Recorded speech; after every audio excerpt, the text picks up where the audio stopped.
Good morning, good afternoon, or good evening, ladies and gentlemen. This is the Serpent's Open Winter 2021 tournament. I am Knight of Misfortune, and you already heard Spiff in the background saying he will start in... I forgot where he's going to start. But I'm going to let him say hello and introduce the first team. Hello, everyone. Spiff here. Knight, thanks for that countdown.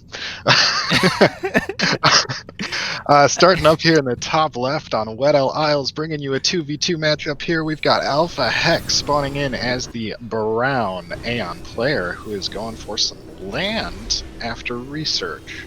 Interesting. And his teammate, Cybran player spawning in as the green commander. We have a Cone going for air.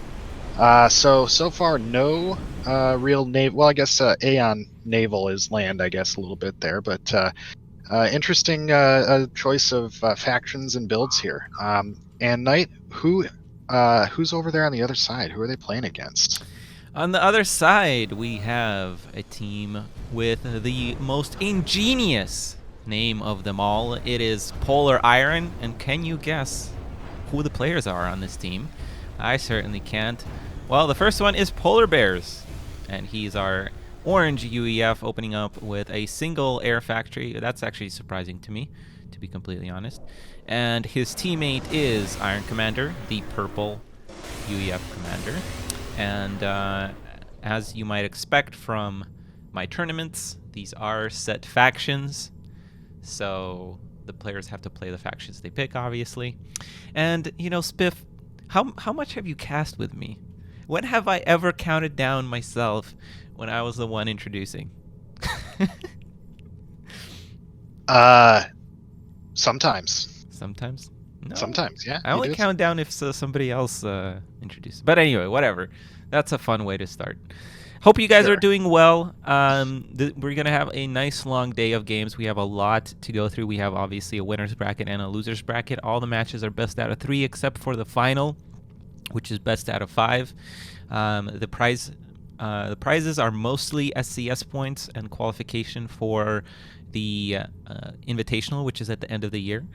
But as you can see, there is a little donation box on my stream, so the goal is $50. It's really ambiguous. If you guys can contribute whatever you can to the cause and support the community, we'll be very, very grateful, and also the players will be very grateful because all the money will go to them, and I will actually be matching whatever you guys donate, so please do that. I will be kind of annoying about that, but let's watch the game. We have submarines already on the other side of the map. We have Alpha X's commander making its way along with some tanks to try and probably reclaim some of those submarines, but so far not getting close to Iron's navy. Yep, Iron showing some real good control here, keeping those boats at a distance. And it's going to be a little while before Alpha Hex gets to the point where he can get the torpedoes on his tanks. So all Polar really has to do is dive his submarines and keep them away from the commander for now. Yeah, Alpha Hex is doing a really nice job here, sending an engineer to fix that. Or, I'm sorry, that's Iron Commander, not Polar.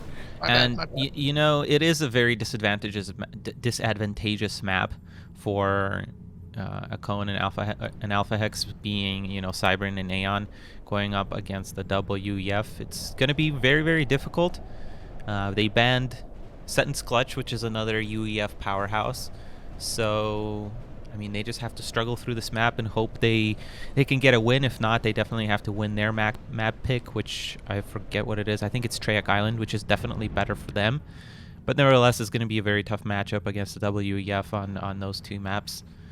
And one last thing I wanted to say, since this is the first match, if you guys can let me know if the audio balance between me and Spiff is okay. I'm using a new streaming thingy, so I really just want to make sure everything's good going forward. So if there's any issues, just let me know early, and we can get those fixed and sorted out. Let's watch the game. We do have a cruiser making its way out on the field already. That's gonna meanwhile, those 2 research stations for Alpha Hex have really paid off, and he's already got torpedoes on his tanks. He just has to get them close enough. Yeah, that is going to be a really good bonus here. So far, he hasn't really gotten any shots off on his tanks, but that's due to just really, really good control from Iron. And we've seen Iron has also he's sticking to one naval factory and has now transitioned into air as well. So all this UEF air is going to be really dominant, and as a Cybran, Akon's going to have a hard time dealing with it. For sure, and we already have dominant control here for the air, and Akon is not even attempting to really bring his air forward. He is still producing air. Yeah, I don't know. What do you think about maybe going adapters on this map instead of air against WEF? I feel like... Honestly, I don't think adapters alone would cut it. Because WEF, AC1Ks outrange adapters. Yeah, that's eventually, and it's not going to take them very long to lock down the air and get to AC1Ks. So I think that sticking with mostly air is still important, but then supplementing with adapters probably is the way to win air as Cybran on a map like this. We also see a lot of gunships coming out now, so yeah. This is going to be extremely difficult for Cybran and Aeon to deal with. There's a little bit of anti-air making its way out on the field for Alpha X now, but that's kind of a lot of gunships at this point, and especially when they get shield, it's going to be very hard to deal with. But, you know, he probably is very close to teleport too, and once teleport happens, you know, those ships can go down pretty quickly. Oh yeah, definitely. Although this engagement might see some losses on the Navy. Yeah, teleport not needed. Back off here as the gunships re-engage. Yeah, I mean, it's difficult to do with that. I'm honestly surprised that Polar didn't stick around a little longer with those gunships, because that ground-based AA just doesn't do very much damage. Yeah, I think he's also trying to play it a little more carefully and wait for the shields. There's the teleport coming in right in the middle of Navy. Gonna focus down those submarines. I would probably focus down the destroyers if possible, since they're the ones that are going to be doing damage to the structures. Yep, there we go. I think Alpha X agrees with me. Yep, doing a nice job here, and I expect to see a defensive teleport here as well. Or not. Maybe he'll just stay and try to pick up as much Navy as he can. Yeah, well, those gunships have been having a hard time keeping up, and so they weren't doing too much damage, really. Yeah, the problem now is gunships, and I think they know this, and the Cone is going to finally bring in his air. This is really the last-ditch effort, I think, here. Nope. What's happening here? Oh, nice engagement from a Cone here on the back end here, getting Iron Commander. Unfortunately, Iron Commander doesn't have that much air. The real problem is the air of Polar Bear. We do see an engagement here.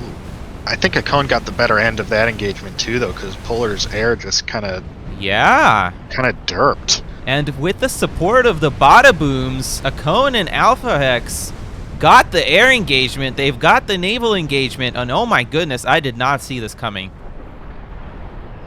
No, they made exactly the right move there, which is don't let Akon's air go in and die without being heavily supported. That was absolutely beautiful. Yeah. You know, I kind of missed it, but a lot of the reinforcements, almost all of the reinforcements that are coming out of Alpha Hex's land factories were anti-air there. So they just waited until the right moment and they had the right positioning, and that is how you win a 2v2 right there. Absolutely, and that is how you utilize an air advantage. You go and use it to bomb. That might seem a very simple thing, but you'll be surprised how many people, even pros, I'm looking at you, Osmos, don't do it. Wow, way to call him out. It's just because I cast one of his games recently, and it was a really good game, but I thought the air could definitely be used a little more.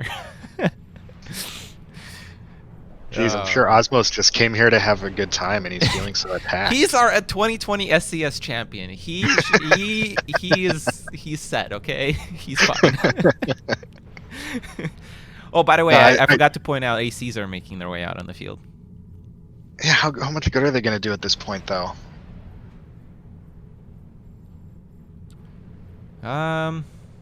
Yeah, you're right. There's a lot of air, and honestly, if there was maybe 4 gunships, maybe he could swing them around and get a snipe. But right now, the first one is only a quarter way built. This is going to do a lot of damage here on the ground.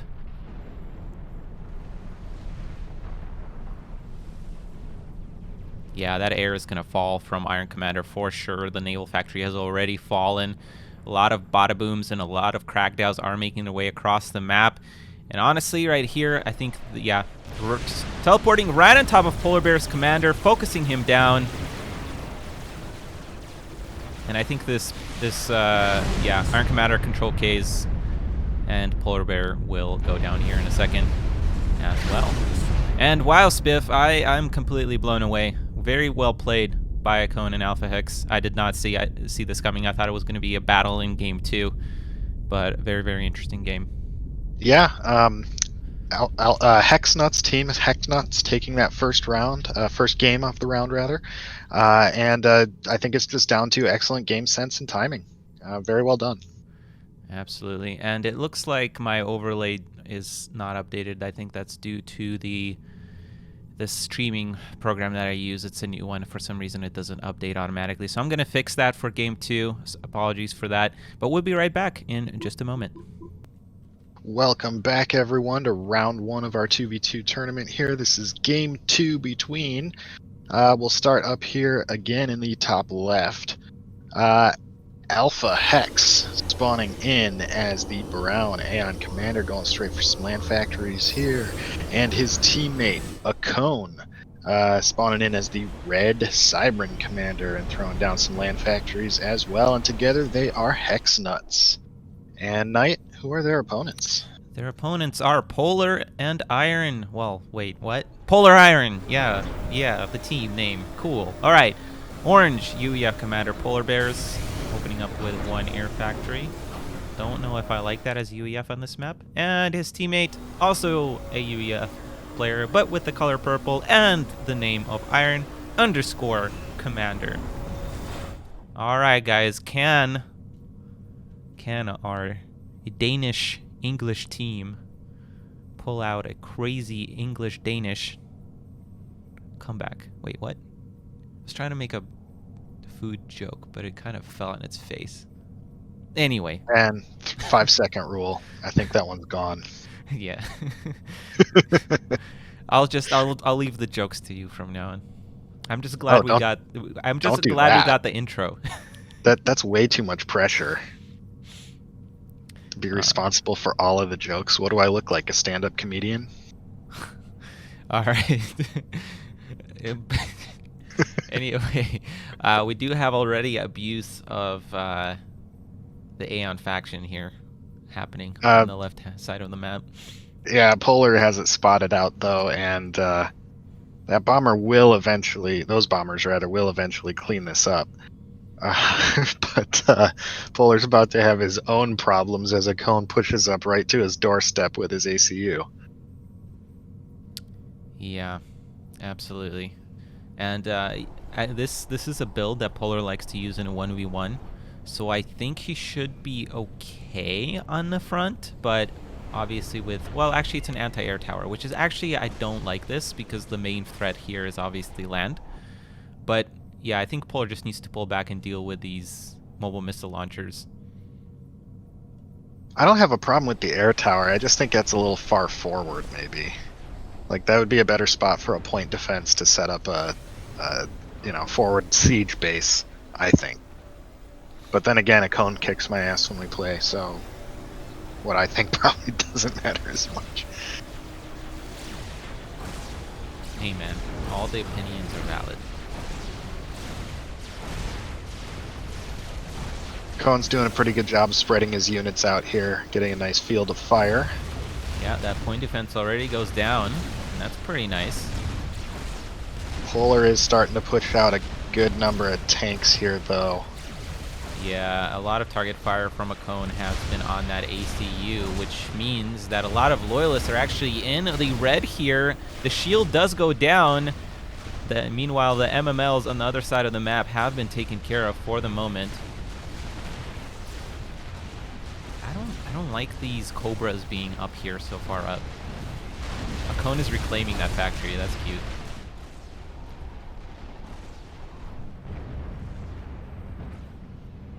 Yeah, there's 2 fights happening. Unfortunately, you can't get a good screen position to cover both. But I think that Polar is going to be all right here, especially if he gets an engineer on that ACU to heal it. But this might be a tie, to be honest. I could see that happening, yeah.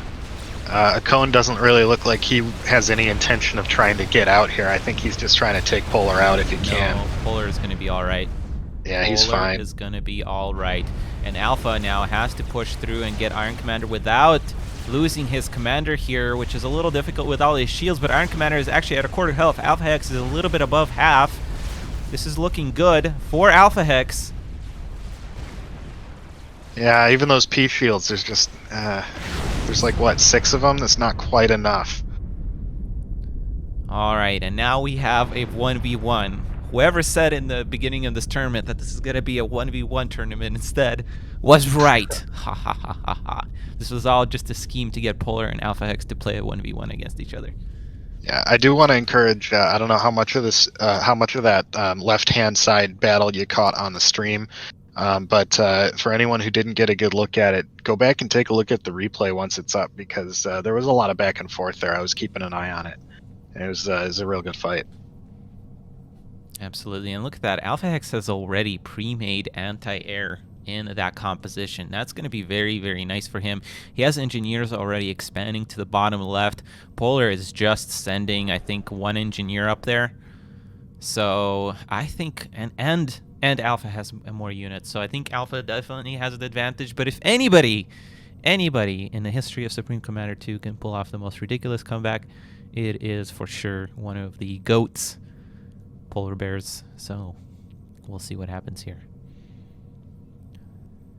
Yeah, one of the marks of a really great player is that they can do a lot with a little, so we'll see what he manages to eke out here. His big disadvantage right now, though, is that he lost so much of his production in that ACU assault. The reclaimed factory, I think there were maybe a couple of other buildings here that went down. Absolutely. Yeah. And while we have almost 30 people watching us right now, I do want to again be annoying and remind you guys that we do have a donation going for the prize pool of this tournament. So if you can pitch in anything, even $1 helps, because I am matching every donation that you guys put out, and hopefully make a nice little prize pool for the players. If it does remain low, I think I'm going to just carry it over to the next tournament, but I think we can all pitch in and promote the SC2 competitive scene and just the overall game. So if you can pitch in, the donation link is down in the description below the video. Meanwhile, Alpha X is pushing down here. His tanks are going to stake out that first mass extractors. He also has those mobile missile launchers, which are going to be very, very nice here to do that DPS. And you know what, guys? If you can't afford to donate any money to the prize pool, that's fine. You want to support the community, like, comment, subscribe, do all that, you know, Twitch and YouTube shit. Go for it. Yeah, there you go. There you go. Tell your grandma. Yeah, tell your grandma, tell your frenemies, and your distant cousins. I'm sure they will enjoy Subcom 2 as well. Yeah, especially those cousins that are, you know, removed once or twice. Get them unremoved. Yeah. And look at that, 2 planes, 2 bombers go down, and no land units from Alpha X. This is looking very, very rough. Eagle Eyes is what they're called. Don't think I've ever called the UEF bomber by its name. And just bombers and fighters. Yeah. It's easier to say bomber than Eagle Eye, huh? Yeah, well, it's also easier to say bots than loyalists. Alpha X even healing his commander up to almost full health here. I think this is very close to a flawless game. Flawless series by Hexnuts here. Very, very impressive. These demolishes are going to be a nuisance to deal with, especially with so much anti-air in the mix. But I think Alpha is going to transition out of the anti-air production, which he already has. Nothing but tanks are streaming down here as reinforcements. Polar Bear is going to try and make advantage of this mixed composition right now by pushing forward. Does succeed. Yeah, those Demolishers making some really nice connections there. Lots of units with low health. Ooh. Yeah. But on the back end, Alpha Hex is expanding. He's actually going to hopefully pick off that engineer from Polar Bear that's expanding in the top right. But his army is actually dwindling here. And he can't retreat in a straight path either because of those Demolishers. There are shields on those units, which will help. And I think Polar Bear knows that this is his one and only chance here to make something happen. So he's going to advance, or not. I thought he was. Oh, maybe waiting for some P-shields. Bombers coming in. Oh, he took out a lot of the anti-air here. So he knows that, and he's going to bring just 2 bombers here and start doing some damage per second here. It's a pretty nice move right there.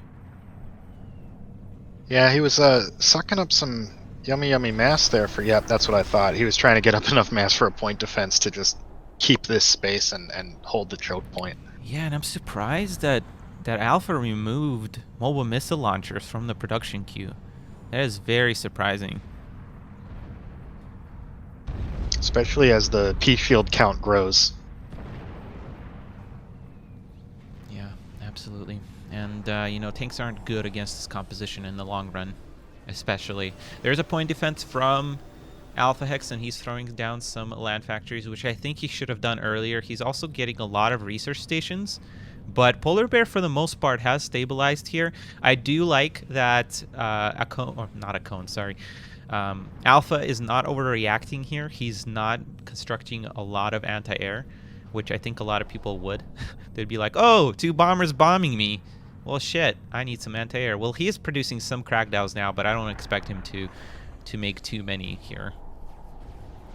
Yeah, and I mean, just the number of buildings that Alpha has been able to throw down in like rapid succession here just shows the power of his superior economy right now.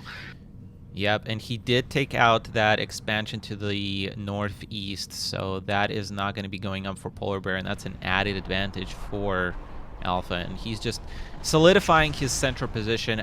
Once he gets mobile missile launchers, I think he'll be able to push, but what do I know, because he's pushing right now anyway into a point defense. And a lot of shields. And a lot of shields, absolutely. Or doing a nice job clumping his units together. Ooh, shields Alpha right finally right breaking through and getting a few kills there, but the P-shields just pop right back up. There's just a lot of tanks right now with shields on them.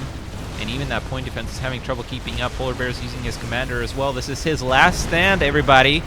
He's going to need to hold this blob to have any chance of carrying his game through.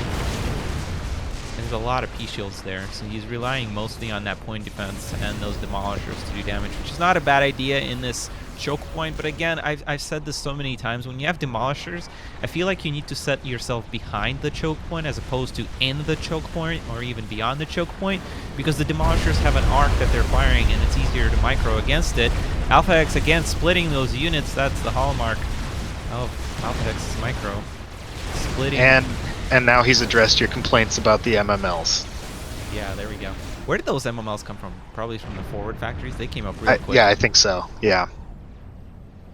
Yeah, I'm pretty sure that this this factory that has the 2-point defenses right in front, yep, it's popping out MMLs right now. Yeah, and Alpha X even managing to snipe 1 mass extractor, or maybe that was a control K. I don't know, but nevertheless, that's a really good thing to force a control K on a mass extractor with just 2 tanks. That is incredible.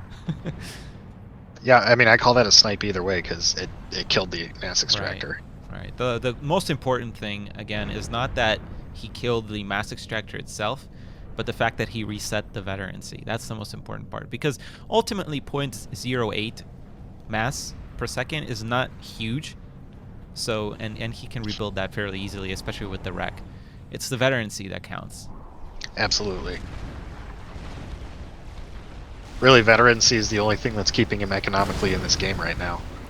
Yeah, and you know, he is getting a very large amount of shields. There is teleport now, which is very nicely used. Alpha loves to do that. Teleport on top of those hills. And that is why it's another reason why this is not looking great for Polar Bears right now. Yeah, MML versus MML. Not the most efficient. Yeah, and I think Hope is putting it very wisely in the chat right now, saying that Cone has managed to do what he needed to do.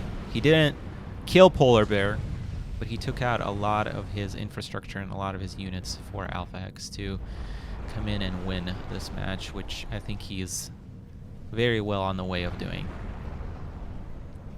And he forced Polar to abandon air production too. Yeah. Yeah, and I think now we know that this is really the last chance Polar has. He's not even attempting to send units to intercept. He's going to push out with his commander. Going to go forward. The problem is there's 3-point defenses here. There's a lot of shields, but honestly, once those tanks start contributing to the fire, that is not going to hold for long. Polar Bear is going to have to rely on just some insane luck, insane demolisher connections. But no, there will be a teleport here in the back of the army. Nice surround by Alpha Hex into those shields, underneath those shields, making those shields pretty useless. Yeah, and even if there were more demolishers there, they just can't fire fast enough to kill all this army in time, I think.